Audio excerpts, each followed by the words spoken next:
what are your thoughts on, state adoption? I listened to a podcast with American Hodl, I love listening to Hodl. Big fan. And he was in Vegas. He was talking with Danny, What Bitcoin Did's the podcast, and he was kind of talking about his thought process around state adoption, potential co-opting of Bitcoin generally. And I might mess this up a little bit, but he's like, obviously if this is going to be the new financial system for the world, the state's going to have to get involved. There's going to be fiat or old world dishonest games that are going to be played, and it's probably better that we move through that sooner than later. Yep. And so what are your thoughts around the SBR, the government buying 1 million Bitcoin in a budget neutral way? Do you think that this extends some of the problems with fiat? Do you think it makes things better? Is there a smooth transition? I know that's kind of a lot there, but what are your thoughts on all of that? Yeah, really interesting territory to unpack. I think me of today has different thoughts on that than I would have, especially 10 years ago, but even 5 years ago. Mm-hmm. I used to be pretty loud about being an anarcho-capitalist and voluntarist, and very much against any type of central authority or coercion when it comes to government. Taxation is theft, all of that. I still, lean a lot of that direction, still very libertarian, still very small government. But I think the value of some structure and rules in society that people can understand and embrace when they choose to be part of that community is nice and is important and allows for social cohesion. And those types of societies with that structure will generally flourish and be more comfortable and probably, I don't know if outperform, that almost sounds too businessy, but they will probably do better than places that are just absolute free kind of chaos of no rules and, not even like a government funded court system, and everything would just be like a free for all kind of experience. The guy who's going to make the rules in that scenario is going to be the one who's got the most guns. Yeah, maybe that's not so ideal. Yeah. You can't just turn the light switch off to the current system that we have and flip on a new one. There has to be some sort of transition. Right. And so I see the governments embracing Bitcoin as inevitable and generally positive. Mm-hmm. I think that, a lot of people will see it as, is Bitcoin being co-opted by the government? It's supposed to be this peer-to-peer decentralized digital currency. There are Wall Street corporations and governments and heads of state co-opting this thing.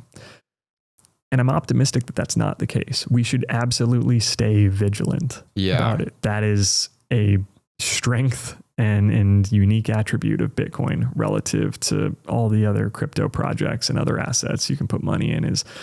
We're like a paranoid, crazy group that does not trust anyone and is skeptical of authority. And that's a feature, not a bug. Totally. So all that said, the way that something becomes money is this progression through storing value and then becoming a medium of exchange and then becoming a unit of account eventually. And really the only way for us to make it through the store of value phase, if Bitcoin does succeed at being global money, is number go up. It's the value of Bitcoin increasing. That is an inherent part of that journey that cannot be avoided. And if Bitcoin's value in fiat terms remains flat, it's a sign that we are not progressing. We are not advancing in moving the world towards a Bitcoin standard, because it doesn't matter as much if some small group of Bitcoiners in some geography, maybe they transact peer-to-peer in Bitcoin in a censorship-resistant way. And that's fine. And that's great. I don't want to discourage that. That's happening in important places and people are doing great work to enable it. But I just think that Bitcoin can do so much more than that.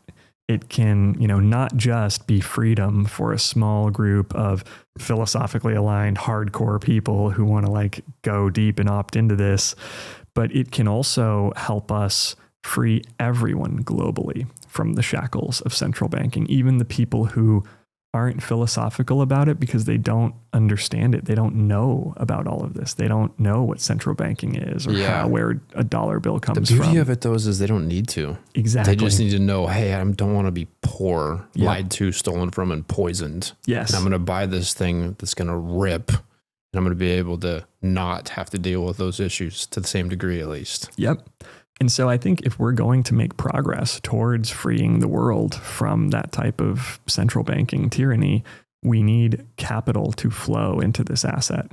And luckily, Bitcoin is proof of work, not proof of stake. And so if you buy $1 trillion worth of Bitcoin, you don't suddenly get $1 trillion worth of influence over what the rules are and the ability to change the supply cap, for example. So the most damage that you can do is to market sell your coins, or of course you could do all kinds of, shady fund developers to try to make changes and all kinds of things there. And so I just think it's inevitable. If states are going to continue to exist and be states, they're going to need Bitcoin. If the United States of America is going to continue to exist and function as a nation, it's going to need Bitcoin because Bitcoin's going to be the money. And so if we want to have social cohesion in that society around us in a country or a state that we're proud of being a part of that exists, then we should be advocating for our state to hold Bitcoin. And I think the ones that are first to embrace it are going to flourish and see the most upside. It's a lot like the internet in that regard, from my perspective. That's an analogy I find myself coming back to often, is whether you're talking about a business owner choosing to put Bitcoin on their balance sheet or a state or a nation. It's like embracing the internet in 1993 or 1994. Where it was still kind of fringe, it wasn't widely understood, but it turns out it was so transformative that you eventually had to do it. Yeah. And if you were one of the earliest to do it, then the upside was just incredible. And at the time in the mid 90s, I was pretty young, but I was around, and I was starting to get into computers. It was very reasonable back then to think, well, I'm not a technology company, and so this internet thing is a computer thing. And since I'm a restaurant or I'm a carpenter or I'm a painter, it's not relevant to me. They would just see it as a computer thing that computer people needed to pay attention to. But it turns out it's so transformative that every single industry needed a strategy around the internet. And if you had a company that had nothing to do with computers, if you were the first plumber in your region to do online marketing, to have a website, to have an email address, you probably crushed it. Yes. You probably outperformed people who might have been better at fixing pipes than you are.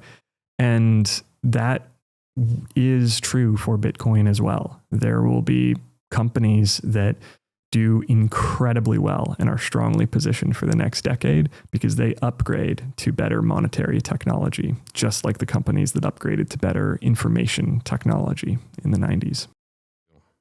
Thanks for watching. If you enjoyed this episode, click here to find more just like it, and here to find our most recent episode. Also, make sure to like this video to help shine light on the corruption of money, and be sure to subscribe to this channel to stay connected.